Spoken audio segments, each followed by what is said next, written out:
Buen día, gusto saludarlos nuevamente, bienvenidos a estas reflexiones que venimos haciendo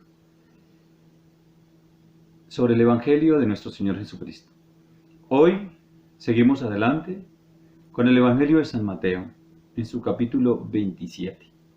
Dispongámonos entonces para este momento tan especial. Lectura del Santo Evangelio según San Mateo. Gloria a ti, Señor Jesús.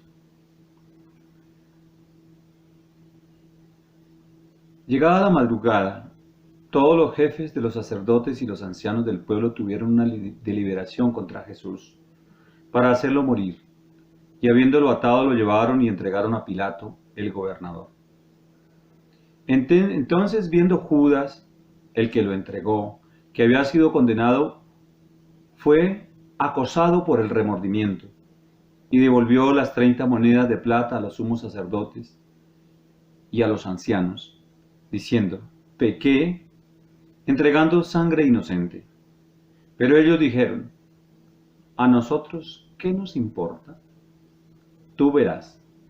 Entonces él arrojó las monedas en el templo, se retiró y fue y se ahorcó.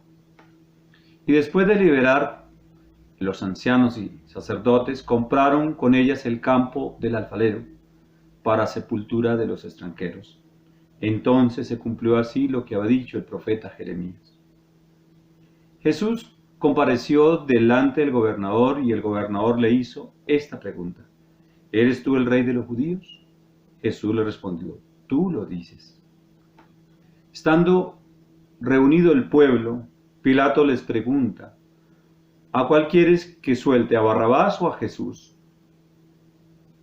el que se dice Cristo? Mientras él estaba sentado en el tribunal, su mujer le mandó a decir: no tengas nada que ver con ese justo, porque yo he sufrido mucho hoy en sueños por él. Pero los sumos sacerdotes y los ancianos persuadieron al pueblo que pidiese a Barrabás y exigiese la muerte de Jesús. Todos respondieron: sea crucificado. Viendo Pilato, tomó agua y se lavó las manos delante del pueblo, diciendo: yo soy inocente de la sangre de este justo. Vosotros veréis. Y respondió todo el pueblo diciendo: la sangre de él sobre nosotros y sobre nuestros hijos. Entonces le soltó a Barrabás. Y a Jesús, después de haberlo azotado, lo entregó para que fuese crucificado. Entonces los soldados del gobernador llevaron a Jesús al pretorio, lo despojaron de los vestidos y lo revistieron con un manto púrpura. Trenzaron también una corona de espinas y se la pusieron sobre su cabeza, y escupiendo sobre él, tomaban la caña y le golpeaban la cabeza. Después de haberse burlado de él, le quitaron el manto, le pusieron sus vestidos y se lo llevaron para crucificarlo. Palabra del Señor. Gloria a ti, Señor Jesús. Este Evangelio de hoy nos confronta profundamente en nuestros sentimientos, en esa situación de indolencia, de injusticia contra alguien absolutamente inocente. Desafortunadamente, la justicia de los hijos del hombre no está basada sobre los criterios del espíritu, sino que es la respuesta a acontecimientos o comportamientos aleatorios en el mundo. Por lo tanto, se rige muchas veces por criterios muy personales, por razones sociales, sin objetividad, por conveniencias de poder, por conveniencias económicas, de política, y casi siempre por la justicia impartida por el ser humano está marcada por la influencia de quienes rigen el poder en su momento. Ser justos es un acto de reconocimiento perfecto y humilde de lo que somos, de lo que es cada uno, y de lo que el otro es en la semejanza. Es reconocerme como pasajero en el mundo, sin derechos de dominar o poseer lo que no he creado. Solo soy administrador transitorio de los bienes del mundo. Por lo tanto, el principio de la justicia es la igualdad intangible, que somos iguales, que no hay diferencia y que por esto nadie debe estar por encima del otro. La justicia se basa en el ejercicio absoluto del desinterés por cualquier logro, en la materialidad o cualquier logro en el gozo personal. No se puede impartir justicia si hay interés de obtener algo por algo que se ejerce. No hay ninguna justificación por esta sentencia que se debe dar sobre el interés, por tanto es absolutamente negativa.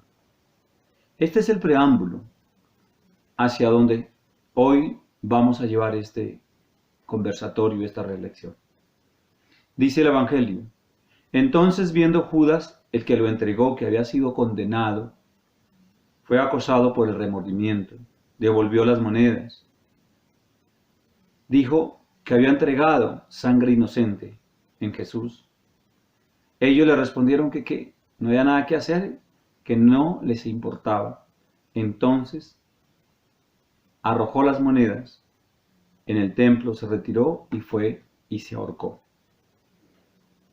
Cuando el Hijo del Hombre, el Hijo de Dios, deja que sus actos sean guiados por interés personal, y mucho más por ese interés material, y con él asume el papel de justiciero, o testigo o acusador, entra esta criatura en un estado de contradicción y de sufrimiento, que lo lleva a perder la oportunidad de su paz. El sentimiento que experimenta por parte de ese corazón es un sentimiento de desconsuelo absoluto. Se aleja de todo gozo y entra en la perturbación de sus sentimientos, de su ser. La mente actúa en una dualidad del placer de recibir la ofrenda o la recompensa, pero la razón lo aleja del disfrute, ya que tanto el espíritu que lo posee en gracia del bien, Dios, choca contra el criterio de la mente que hizo cometer el error. Entonces esa conciencia interna de no poder hallar piso sobre algo que hizo para establecerse, hace que la mente pierda su control como hijo y entre en el abismo del dolor, que a veces es tan grande que hace que se cause daño a sí mismo, incluso atentando contra su propia existencia, como en el caso de Judas. Al final, quien erra de esa manera está condenado al sufrimiento de su propia conciencia, esa dualidad y esa contradicción. Este apóstol, este Judas, este ser humano, actuó en la conciencia de la materia, en su estado más denso absoluto, que logró romper la comunión de la amistad que tenía, el respeto, el amor y la misma sabiduría que había impartido el Maestro, hasta llevarlo al límite de su voluntad y con ello al límite de su propia razón, hasta el punto de perder esta razón. Es un demonio que ataca de manera absoluta y despiadada al Hijo de Dios, la mente. Es así como entra esta criatura y desbarata su propia hidalguía y su propia sustancia virtuosa. ¿Qué debemos entonces reflexionar aquí? ¿Es necesario entregar conciencia, perder razón, destruir la paz, alejar el gozo, romper la unidad divina con Dios por un puñado de cosas materiales? Es aquí donde debemos manifestarnos en sabiduría, mis queridos hermanos y hermanas, y no dejar que nuestro ser pierda la oportunidad de obtener ese tesoro, ese verdadero tesoro, que es paz en cada uno, Dios. Dice, y sigue el Evangelio, el gobernador le hizo esta pregunta a Jesús: ¿eres tú el rey de los judíos? Jesús le respondió: tú lo dices. Para todo aquel que quiera elevar su conciencia en Dios, oigamos, es fundamental que su corazón se llene absolutamente de humildad. Esa humildad reflejada en el acto sublime que Jesús hace al no caer en el estado de soberbia u orgullo y aceptar que su poder no está en el poder sobre las cosas del mundo, sino sobre ese poder en su voluntad. Y al contrario, rechaza las cosas del mundo. Jesús no es rey de nadie. Jesús es rey de sí mismo. Eso es lo que nos enseña. No podemos ser reyes de nadie, somos reyes de nosotros mismos, porque su esencia divina solo le perteneció a sí mismo, su espíritu, su propio espíritu. Dios. Con ello despojó de todo interés su corazón y su mente, y esto lo hizo más poderoso aún. Nadie quien quiera ser rey espiritual puede pretender ser rey mundano. Eso es así.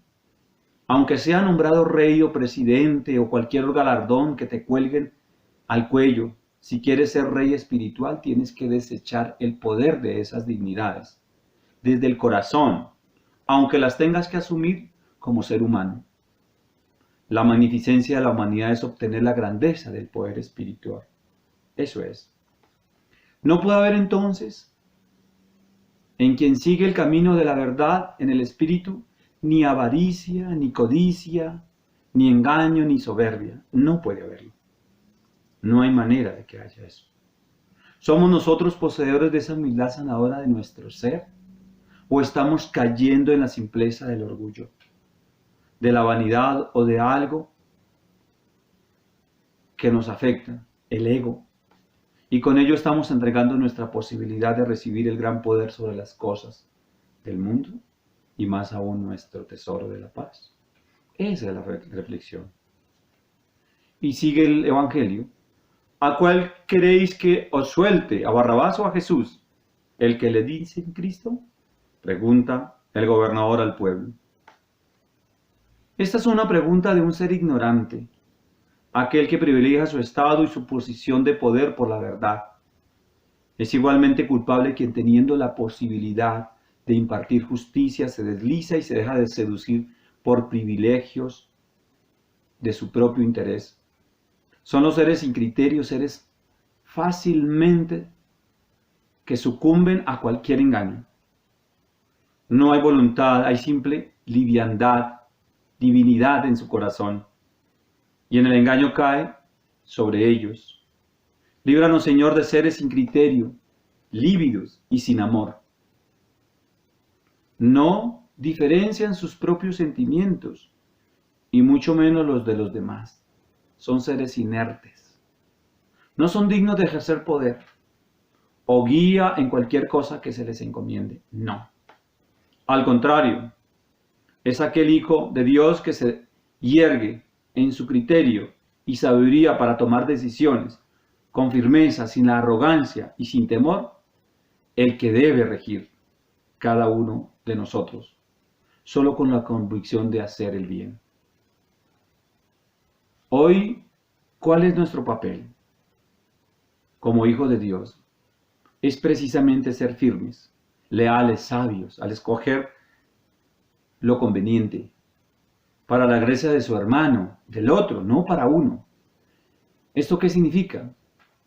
Que quien avanza en el entendimiento hacia la conciencia divina y tiene alguna acción de dirección, de liderazgo, no puede dejarse seducir por la liviandad y la hipocresía.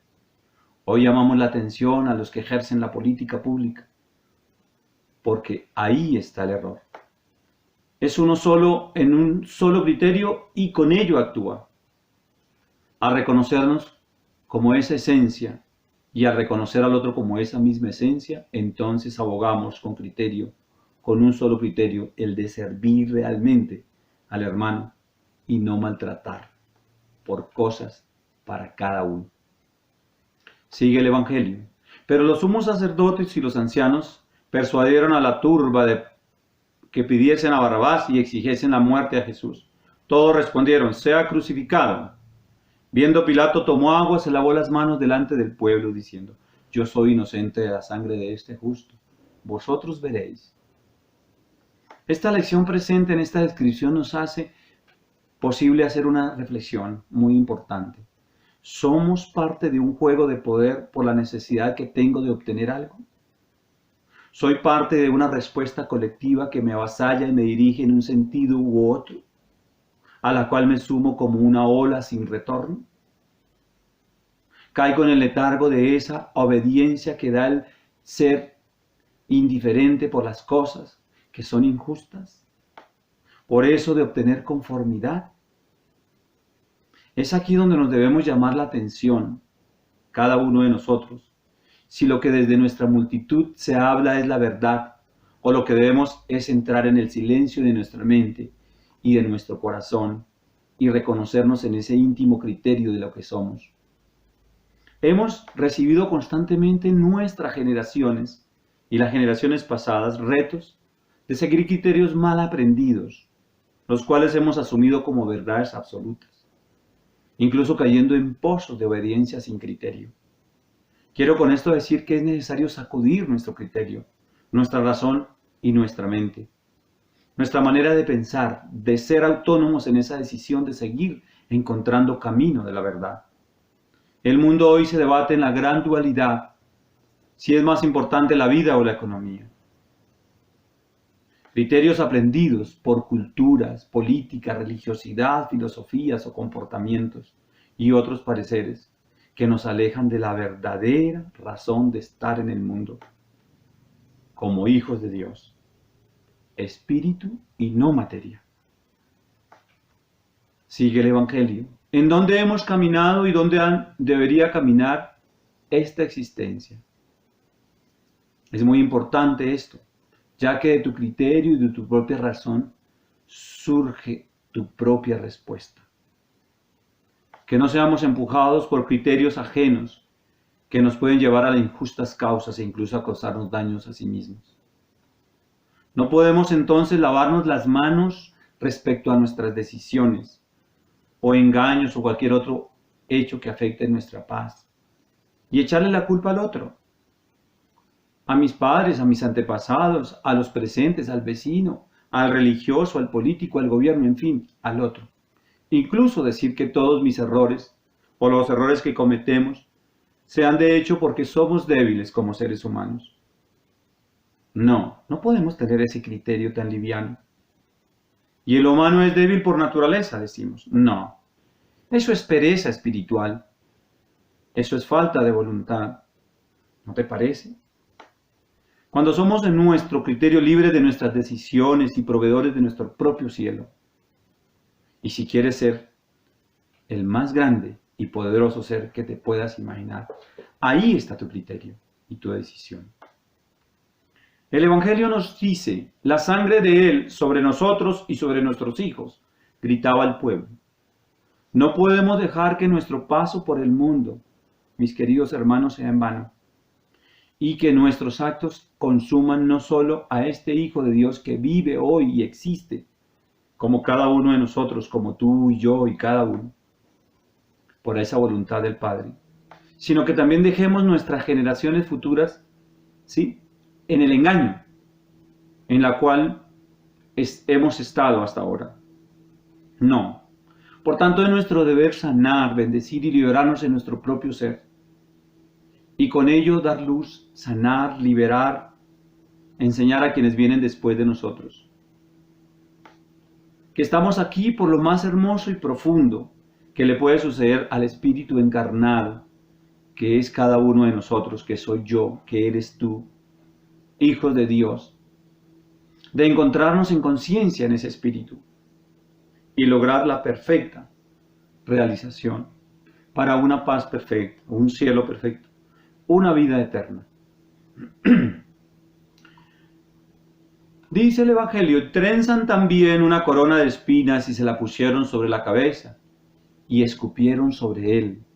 Se lo llevaron para crucificarlo. Sí, los soldados que cumplen órdenes a ciegas caen en el falso acto de poder y de justicia. En su propia ignorancia reducen su criterio a lo más ínfimo y someten sus manos al acto del mal, por un criterio, por una orden, por una decisión de otro. Tal vez por su propia ignorancia y por su desprevenido actuar de esa absoluta disolución de criterio, puedan obtener libertad, incluso absolución, a sus actos contrarios al amor. Pero ¿qué decir de nosotros entonces? Y este es un llamado de atención en nuestro criterio, con todo mi corazón, nuestro corazón. Pero ¿qué decir de nosotros? ¿Con qué criterio alejarnos del mal? ¿Cuando nos acecha o cuando lo hacemos? Yo creo que hoy somos capaces de dar el verdadero valor a la enseñanza perfecta del Maestro y seguir su verdad sin engaños. y sin obediencia ciega a los actos mundanos. Esa es la verdad. Quizás con esto, al contrario de esos soldados ignorantes, seremos cada uno de nosotros quien retire esa corona de espinas de nuestro propio ser y con ello también de nuestro Maestro. Yo creo que es la hora, es la generación de hoy, tú y yo, quien debe retirar esa espina que cuelga en el dolor de nuestras mentes con ese absoluto poder y engaño de la materialidad y del mundo. Y también quitársela al Maestro. Esa es la gran verdad. A eso nos invitamos. Por tanto, bienvenido este Evangelio con amor, en el dolor y en el criterio y la injusticia, pero con la sabiduría de saberlo redimir con nuestros actos. Esa es la grandeza de nuestra justicia para Dios y para Jesús nuestro Maestro. Así que adelante, con fuerza, con criterio, con verdad. Dios nos ama. Dios nos ama. Y recuerda siempre, Dios está en ti. Un abrazo, bendición para todos. Amén.